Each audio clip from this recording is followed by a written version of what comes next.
Thank you, Deepak, for that introduction. I'm honored to be here. Tough act to follow, the previous, what you just heard. Well, I'm going to talk about the human brain and its possible role in the emergence of conscious experience, sensory qualities, self-awareness, and all of that in the next 20 minutes. It's almost a cliche to say that the brain is the most complex, the human brain is the most complexly organized form of matter in the known universe. And to appreciate this complexity, all you have to do is look at numbers. It turns out that the brain is made up of neurons, which are the basic structural and functional units of the nervous system. And there are 100 billion neurons in the average human brain. And each neuron makes about 1,000 to 10,000 points of contact called synapses with other neurons.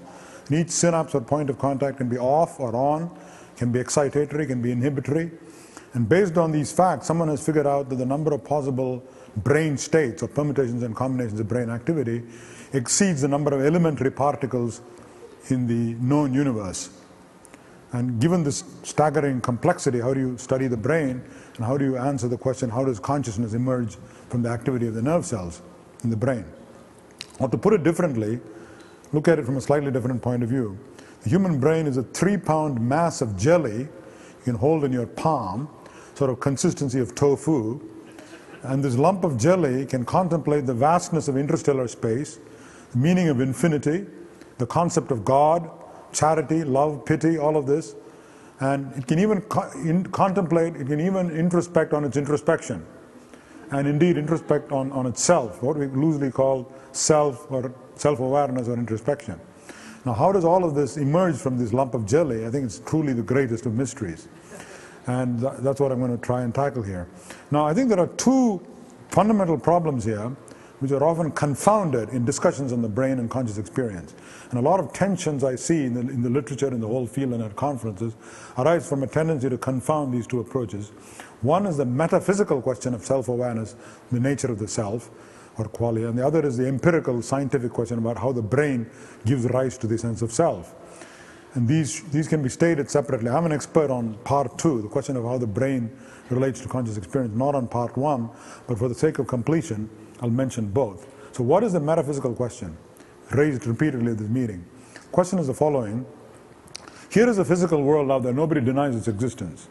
There is a physical world out there that has been described and studied and elegantly constructed by physicists since the 19th century, 18th century. And in a sense, the physical world, physics depends on exercising, removing the ghost of the subjective sense of self. So there is no red in the physical world. There's wavelength 600. There's no red in the physical world. So physics thrives on eliminating the subjective. So there's a world out there, and yet you know from your personal experience, why is that? So in the physical world, in other words, any one point in the physical world is exactly equivalent to any other point of view. No one point in the physical world is any special privileged status. And yet we know that one tiny little corner of the universe, so vividly portrayed in this afternoon by Premack, there's one tiny little corner that's illuminated, as it were, by my personal conscious experience. Where does that illumination come from? Is that even a meaningful question? Whence this privileged point of view? Why does it look like, so there's an objective world, there is no privileged point of view. And yet, from my personal experience, there is a privileged point of view. Where does that come from? This here and now and me. Why me, why here, why now? Where does that come from? That is a metaphysical question that, in my view, will not be answered by science, but it's an open question. Now, the second question is the empirical question. We all believe that the neurons in the brain are involved in conscious experience in some way, just as a clock is involved in measuring time. So if you want to understand how a clock measures the passage of time, you rip it apart and see what's going on. Now, we do that with the brain to understand conscious experience. And let me talk to you about 3 aspects of our conscious experience. If you introspect on your sense of self, so there's a metaphysical idea of self, notion of the observer, then there is the empirical self. When you think about yourself, it has several attributes. You have a sense of continuity in time. Okay, you experience yourself as one. There's a sense of unity, despite a diversity of sense impressions, diversity of emotions, and memories and sensory impressions at any given time, the sensory blips that I'm confronted with at any given time, you experience yourself as one person, as a unity. That's the unity of conscious experience. And there's a sense of continuity in time. You look at your future, you look at your past, you can engage in mental time travel into the future and into the past. Where does that emerge? Then there's a sense of embodiment. I feel like a person anchored in this physical flesh. I have a body image, and I can close my eyes, I have a vivid sense of my body. Where does that come from? And so on and so forth. There's a sense of embodiment, there's a sense of time and sense of self-awareness. I'm aware of myself. The sense of qualia, even though there are neurons firing away in the brain, little bits of jelly, I experience red, green, and blue. Where does that sensation arise? How does it come about? These are all empirical questions which I think can partly be tackled by neuroscientists. How do you go about doing that? So first let's talk about qualia. When I look at a red flower in front of me, neurons are activated in the retina and then in the visual cortex in the back of my brain. Messages go to the front of the brain, frontal lobes where choices are made, and they go to the language areas and they activate my language centers, and I say rose. Okay? Now nowhere in that sequence of events, in the little wisps of jelly called neurons are firing away, is there anything red? Red is a subjective experience. How does it arise? How does this cascade of events in the brain, neurons firing, give rise to the sensation of red? Now this is an old problem called the problem of qualia, or sensations, which philosophers have debated for 3,000 years and not made any progress. Okay? Now let's try and tackle this problem empirically. And you can look at, one of the things I do is look at neurological syndrome and try and ask how the brain is involved in experiencing qualia and consciousness. So one syndrome that I'm very fond of is called blind sight. In the blind sight syndrome, patient is sitting on the chair here, and he's completely blind because of damage to the visual cortex. So images go from his eyeball, from the retina, along the optic nerve, and then this evokes activity in the visual cortex. There's a map of the world in the visual cortex that evokes activity there. From there, the messages are transmitted to the higher brain centers that presumably experience the rose or the color red of the rose. That's a presumed sequence of events. So when you damage the visual cortex, you become completely blind. If I show you a rose, you'll say, what? And I ask you, what is that? You'll say, what is what? So I don't see anything, I'm blind. Okay? So now, a man named Larry Weisskranz gave this chap a flower. He actually showed him a spot of light, and he says, do you see a spot of light? The patient with the blind side says, no, this chap had complete damage to the visual cortex. Actually, he had damage on one side, but I'll simplify it and just say the damage to the visual cortex. So he's completely blind. So Weisskranz showed him a little spot of light and said, what do you see? He says, I don't see anything. I'm completely blind. Then Weisskranz takes one extra step, which often makes a big difference in science. He said, do you see the spot of light? Patient says, remember, it's complete damage to visual cortex and he can't see anything. Patient says, I don't see anything, I'm blind. He says, reach out and touch it. The patient thinks it's a somewhat eccentric request. He says, how can I touch it? I can't see it. Dr. Weisskranz says, look, touch it anyway. He says, I can't touch it, I don't see anything. He says, touch it anyway. He reaches out and touches it accurately. 99% of the time, no matter where it is in the visual field. He reaches out and touches a spot of light that he cannot consciously see. Right? So this phenomenon has an oxymoronic name of blind sight. Now, it sounds spooky, but actually it's quite easy to explain. It turns out that in addition to the pathway that goes to the visual cortex and to the language areas and the frontal lobes, which allows you to consciously see the spot of light, there's another pathway that goes in parallel. It's like one Freeway 5, another Freeway 805. Okay? Freeway 5 is clogged up because it's been damaged. Visual cortex is damaged. But there's another parallel pathway, Freeway 805, that goes to the brain stem, the stalk on which the brain sits, and then sends messages to higher brain centers, to the movement centers of the brain, which activate your muscles. Then you reach out and touch this part of light. So you touch this part of light which you cannot see consciously because the conscious pathway has been damaged. So this is a very ingenious explanation. We know it's correct. But it begs a question. It raises another interesting question. Why should only one pathway, the one that goes to the visual cortex, be associated with this warm, fuzzy glow of consciousness or qualia, linked to the sense of being a person reaching out and touching something, whereas the other pathway going through the brain stem can perform equally complicated computations, wisps of jelly called neurons, and reach out and touch it without you being conscious of it. So there are two pathways, one pathway in the brain that is fully conscious and aware, linked to your sense of personhood, another pathway which can perform computations to allow you to reach out and touch this part of light with no consciousness entering the picture. But now, as scientists, we can home in on the question of what circuits give rise to consciousness and say, what's so special about the circuits in the visual cortex pathway that allow consciousness to emerge, whereas and those properties don't exist in the other pathway, which can allow you to reach out and touch this part of light, but there's no consciousness associated with it. right? So what are the characteristics of the neural circuits that allow these circuits to generate or produce conscious experience? So this is how you home in on the solution when you're doing science. Now the second example I'd like to tell you about is your sense of embodiment. It's another attribute of self. I feel like I'm a person, and I'm a person here occupying this physical flesh and blood. Me, a person, self, capable of contemplating the vastness of space and God and all of that, occupies this puny little flesh and body. I don't occupy Deepak Chopra's body. I don't occupy Brad Pitt's body, unfortunately. Okay? I occupy this body, right? Now you say, well, that's obvious. What are you talking about? That's obvious. Well, it's not all that obvious. We don't know how it's done, right? And I'll show you in 5 minutes. I can put you on that table, so you occupy that table instead of this body. Now, how the hell do you do that short of magic or a miracle? Very easy. You just spend 10 minutes and do the following experiment. So I'm going to take you, put you in a chair near a table. You can go home and try this. Put your hand underneath the table, and I'm going to stand next to you, and I'm going to stroke the table repeatedly as you watch it. Tap, tap, stroke, stroke, tap, tap, stroke, stroke, stroke, stroke, stroke, stroke, stroke, stroke, tap, tap, tap, tap, stroke, stroke, stroke, randomly. And at the same time, with my other hand, I stroke and tap your hand, hidden underneath the table, so you can't see it. And I can see it from where I am, but you cannot see your own hand. So what's happening is you watch the table being stroked and tapped in some random sequence, and then feel your hand being stroked, your invisible hand below the table, being stroked and tapped in precisely the same random sequence. Now guess what happens after a minute or two of doing this? Guess what happens? You start feeling the tapping and stroking emerging from that table. That table now becomes assimilated into your body image. You start occupying not just your body, but out there, you're out there on that table.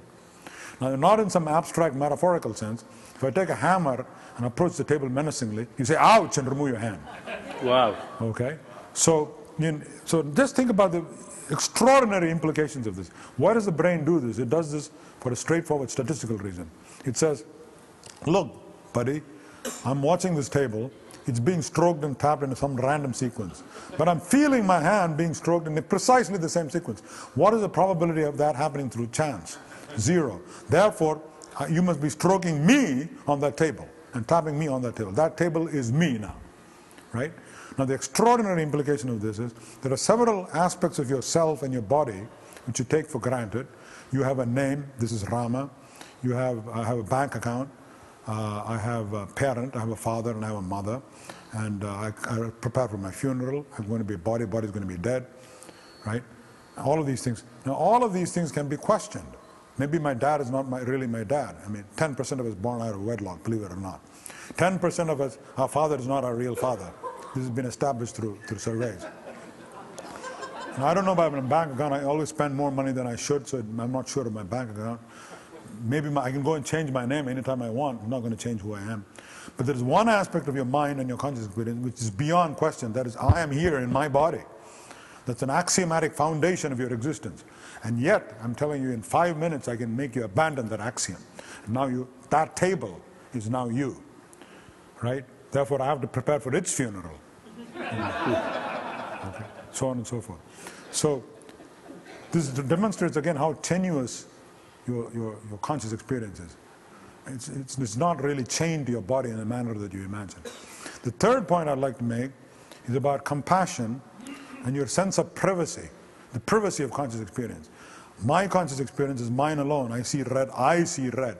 I not only see red, but I see red. And I don't experience, when you look at something red underneath the table, I don't see it. The privacy of somebody touches you, I know you're being touched, but I don't feel your touch sensations. That privacy is one of the fundamental attributes of consciousness. Yet, I'll argue that you can dissolve this privacy in a 10-minute experiment. How do I do that? Well, it's inspired by an experiment done by Giacomo Rizzolatti in Parma in Italy, who discovered a group of neurons called mirror neurons in the brains of monkeys and indeed in people. It's a long story, but I'll abbreviate it given our time limits. So I have, let's do the experiment on me, right? So somebody puts an electrode on my brain. One way of discovering the structure of the brain is to do anatomy. Another way to study its functions is to monitor the activity of individual nerve cells. I take long needles made of tungsten or steel, coated with varnish, so it's insulated, except the very tip that's exposed that can monitor spike potentials in the neuron. So I put it through the skull, in my skull, somebody else puts it through my skull, and then puts it right next to a neuron, single neuron, finds out what activates the neuron. If I show you flashes of light, the neurons in the visual area light up. If I touch you, neurons in the post-central gyrus, a vertical strip of cortex right here on the side, behind a furrow called the central sulcus, there's a post-central gyrus, a vertical strip of cortex, where there's a complete map on the left side of my body and the right side of my brain. Every point on the surface of my skin represented on a particular point on the surface of my brain. This is called the Penfield map. This has been known for 100 years. So there's a complete map of every point on the surface of your body and a corresponding point on the surface of the brain. This has been known for 50 to 100 years. Now, the astonishing thing observed by Rizzolatti is somebody's recording from these cells in the brain, touching different parts of my body. Touch my thumb, the thumb neuron in my brain lights up or fires. Touch my index finger, the index finger fires in my brain. Okay, that's clear. Astonishing thing is, I now watch your thumb being touched. Some of these touch neurons, thumb neurons, will fire as though I was being touched. Okay? So this neuron is telling my brain, doing a virtual reality simulation of your mind. It's saying the same neuron is being activated now as would be activated if you're touched. Therefore, empathize with his touch. Now, if somebody pokes you with a needle, my pain neuron fires. Some of my pain neurons fire in my brain. So somebody pokes me with a needle on my thumb, the thumb pain neuron fires in my brain. But I watch you being poked with a needle, some of the same neurons fire. These are called mirror neurons, or monkey see, monkey do neurons, right? Or empathy neurons. Now this raises an interesting question. When somebody pokes me with a needle, I say, ouch, and my thumb pain neuron fires in my anterior cingulate and insula. Somebody watches, and then I watch Deepak being poked with a needle. Same neuron fires, but I don't actually feel your pain. I empathize, but I don't feel the pain. Why not? Even though the same neurons are firing, the mirror neurons. Right? How come? Now there's no psychic stuff going on, it's not telepathy. What my brain is doing is taking the visual input and then transforming it into a tactile sensation. So I feel my brain, the neurons are signaling, the same neurons are firing as if you would be hurt. But you're not actually being hurt, Deepak's being hurt, so empathize. Now why do I not say ouch when Deepak's being hurt? The reason is my skin is simultaneously telling my brain, you're not being poked, so don't worry. Okay, there is a null signal which goes from my skin to the mirror neuron saying, partially blocking the output of the mirror neuron saying, empathize with Deepak by all means, but don't shout ouch and withdraw your finger, otherwise you'll get confused. Right? You're not Deepak. You can empathize by all means, but don't literally start feeling his sensations, otherwise you'll get confused. So this veto signal going from my skin goes to the mirror neuron system and tells the mirror neuron system, look, empathize with Deepak, but don't start literally feeling his sensations.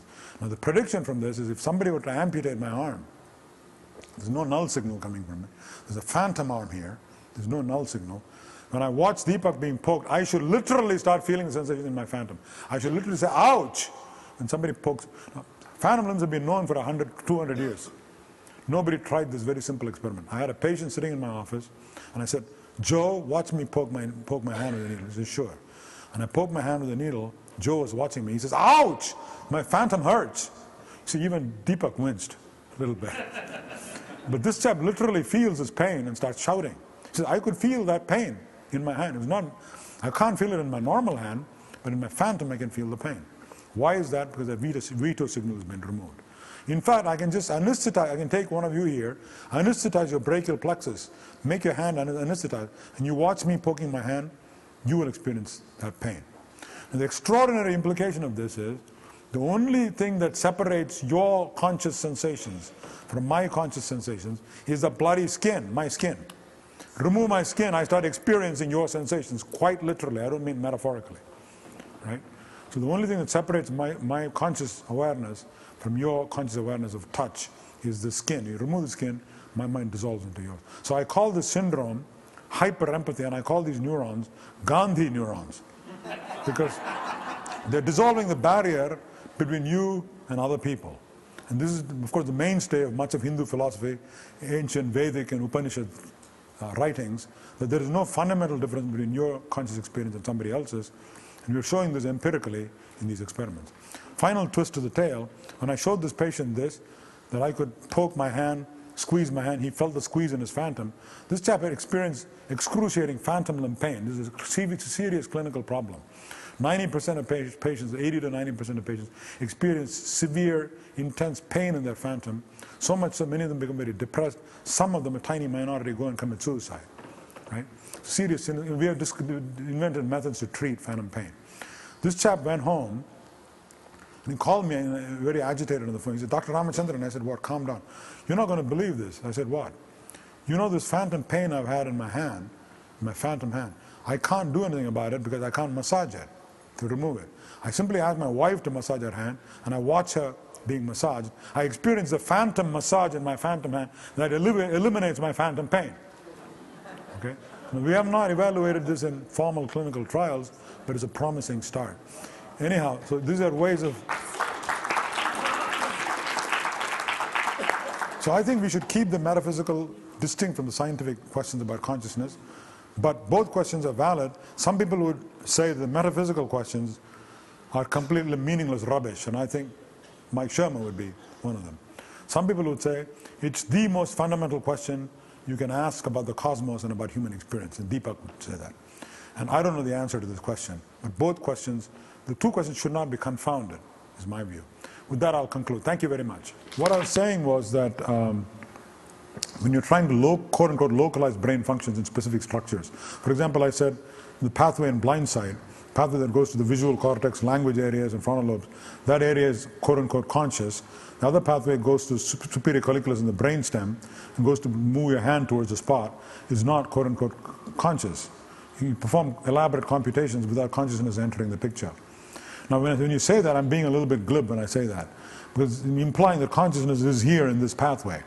So what I wanted to say was, that's a little bit misleading. I think it's a good analogy is the clock analogy, which is one of my favorite ones. And that is, you can figure out, you don't want to say, time is, where is time? Time is inside this clock. Obviously it's not, right? But you can understand how time is measured. How does a clock measure time? You can take it apart, look at what it's doing, you can understand how time is measured. So similarly, I can understand how consciousness is mediated by looking at neurons in the brain, looking at pathways. If you ask me what is consciousness, is it localized in this pathway, I would say no, it's a misleading way of stating it. So you are, and I don't want to over-interpret, but you're sympathetic to the idea that your brain localizes consciousness but is not the producer of consciousness. Well, again, I think that we are playing with words in a sense. I would say that words like localization and mediating are used interchangeably in this business, and until we have a deeper understanding of what's going on, we won't really know the answer to that question. But I'm sympathetic. I said the world can be classified into two groups: that people who believe that metaphysical questions have a place. They cannot be answered by science, and many so-called metaphysical questions have eventually been transformed into scientific questions. But some will remain with us forever, unknowable. And those questions you could either say are completely meaningless, or you could say, as a human being, I find them meaningful. And again, there's no, personally I find them meaningful. And they're perfectly legitimate questions you can ask about your existence. But I try to stay away from, when I'm doing science, I don't say, but what is the true nature of the self? Mm-hmm. But you also made a statement that some of those questions will never be answered. Well, the question I was referring to is the vantage point problem, what Erwin Schrödinger first, I think, well, it's there in the Upanishads, but Erwin Schrödinger, I think, translated into English, so to speak. What he was talking about was that there's an objective universe created by physics, right? And that involves necessarily eliminating the subjective. As I said, there's wavelength 600, there's no red in physics, right? But in this world, any one point in the space-time manifold, in the Minkowski-Einstein space-time manifold, any one point has the same status as any other point. You know, there's no distinction. But from my point of view, there's a privileged vantage point. This point called me or I is special. Namely, it's me and it's I and it's now, here and now. Where does this come from? Now, is that just a metaphysical question which will never be answered? Or maybe in science, when it matures enough, maybe we will answer it. But I personally think not. I think it is a truly metaphysical question which is unknown. Schrödinger, in the book that you quote, says consciousness is a singular that has no plural. So Right. it's a direct quote. And your table experiment kind of made me feel the truth of that statement. Yeah, that's true. It's certainly relevant to that. That the idea of consciousness being here in my brain is not entirely accurate. I think it's like Facebook. You know, where is Facebook located? I mean, Or the internet. yeah, or the internet. But at the same time, I know it's not in my shoe, right? So you can't say it's completely nebulous and everywhere. There are parts of the universe that are more relevant to my seeing red, namely neurons in my brain, whereas this table is not relevant to my seeing red. So I think the words like localization start losing their resolving But this power. table has this particular shape to a human nervous system. Correct. Right? Another nervous system would not see this table. Say the nervous system of an insect would see something completely different. Oh, right? absolutely. It's description. All our descriptions are partial descriptions of truth or reality, and its reality might be very different from ours. I mean, Darwin himself said this, that trying to understand God or meaning of the universe is a bit like a dog trying to understand the mind of Newton. Well, thank you very much.